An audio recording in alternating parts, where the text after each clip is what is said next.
Hi mga kaasay, today is Monday. So eskwela na po ng mga bata. So wala lang ko na misbis kay ang panahon man gyud dagom gani. So basin mo uwan ni. Wala na lang ko na misbis kay ang yuta kuan pa man pod basa pa man. Siguro tungod gahapon kay kusog-kusog man ang uwan. So mo din ang akong gipruni nga bill paper. Daghan na kayo siya og bula karon, humana na po siya yung mga dagko-dagko nga bunga. So i-check sa ninahong ang akong patola or sikwa in Bisaya. Mugbo lang dahil siya daw siyang native nga patola. So napod siya usa ka bulang are.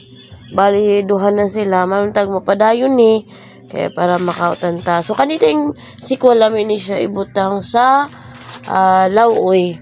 Na minisaya ragod nga kuan tas with kamunggay na itangad.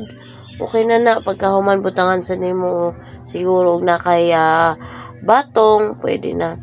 So naglibot-libot ra jud ko ani nga hong likod ba ko lang kita na kung ang mga kamatis ay pwede ra ba nga di sa bisbisan karon. So di pa man gyud ay pwede kay di basa-basa pa man tungod lagi hapon kay kusog-kusog itong uwan.